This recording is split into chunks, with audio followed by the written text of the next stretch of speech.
Shalom kepada jemaat GSKI Betani seluruh Surabaya. Pada kesempatan renungan Masih Ada Tuhan, pada kesempatan ini saya akan menyampaikan firman Tuhan, yaitu jangan tawar hati. Mengapa banyak orang-orang percaya di saat-saat ini mengalami yang namanya tawar hati? Ketika masalah-masalah yang terjadi di akhir-akhir ini, masalah yang terjadi di dunia sekarang ini, ya di dalam pandemi ini, banyak orang yang mengalami kesulitan hidup dan merasa mereka tawar hati di dalam apakah Tuhan itu masih ada. Nah, saya akan membacakan dulu di dalam Amsal pasal 24 ayat yang ke-10. Dikatakan, jika engkau tawar hati pada masa kesesakan, kecilah kekuatan. Firman Tuhan dengan jelas katakan, kalau kita ini tawar hati ketika masa kesesakan, maka kita tidak punya kekuatan lagi. Kecilah kekuatan kita. Sehingga kita banyak terbawa arus kehidupan saat ini. Mengalami goncangan, stres, sehingga kita tidak ada lagi pegangan hidup di dalam kehidupan kita. Nah, sebagai orang-orang percaya, bagaimana supaya kita ini tidak tawar hati di tengah goncangan saat-saat ini? Saya akan menyampaikan firman Tuhan di dalam 2 Korintus pasal 4.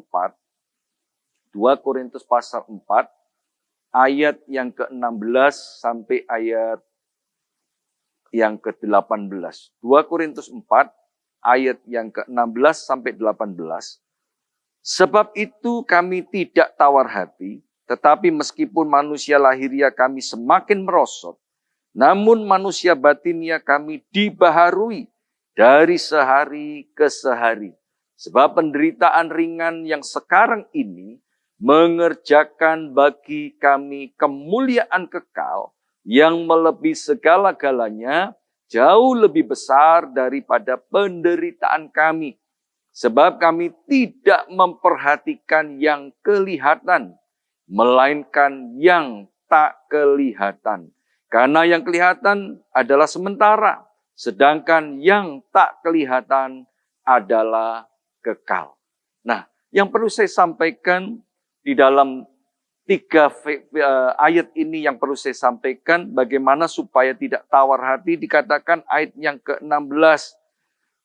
Sekalipun manusia lahiriah kita ini semakin merosot, namun manusia batinia kami dibaharui dari sehari ke sehari. Bagian yang pertama, kita harus menjadi manusia rohani, batinia kita ini harus dibaharui. Manusia batinia kita, manusia roh kita inilah yang harus dibaharui, diubahkan, berubah, harus dari dalam dulu. Ketika kita berubah dari dalam, mempengaruhi apa yang ada di luar kehidupan kita. Sangat menentukan. Ya, karena firman Tuhan kan dikatakan juga di dalam kitab Yeskiel, dibaharui hati dan pikiranmu dari dalam. Hati dan pikiran tidak bisa dilihat. Yang dilihat adalah buah-buah kehidupan. Manusia roh kita inilah yang harus diubahkan dulu.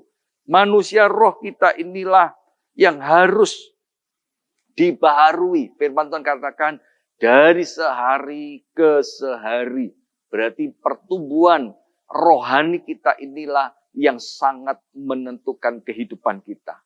Sehingga kita tidak akan tawar hati lagi ketika kita menghadapi goncangan. Karena apa? Manusia roh kita ini bertumbuh.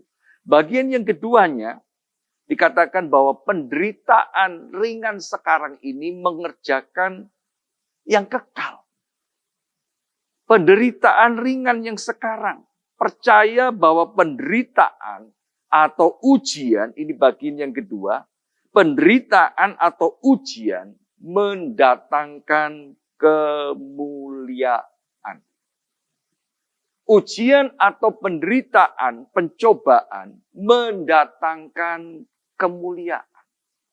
Karena firman Tuhan katakan juga di dalam kitab Yakobus pasal pertama, berbahagialah apabila kamu jatuh ke dalam berbagai-bagai pencobaan.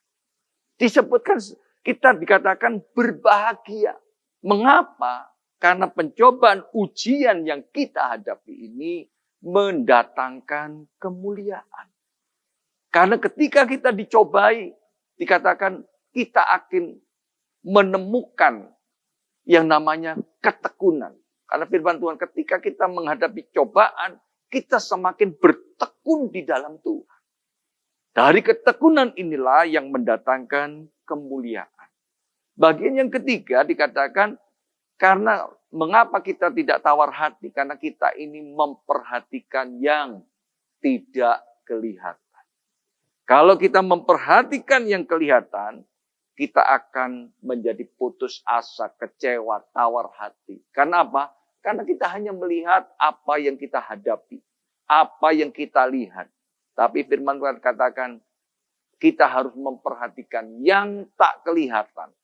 Karena yang kelihatan sifatnya hanya sementara.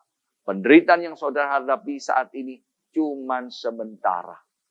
Dan firman Tuhan katakan, yang tidak kita lihat itu adalah sifatnya kekal. Jawaban Tuhan, pertolongan Tuhan, pemeliharaan Tuhan, istimewa. Tujuan hidup kita adalah menuju kepada kekekalan hidup. Kemuliaan yang Tuhan berikan. Oleh sebab itu, jangan tawar hati. Puji Tuhan, Tuhan Yesus memberkati. Amin.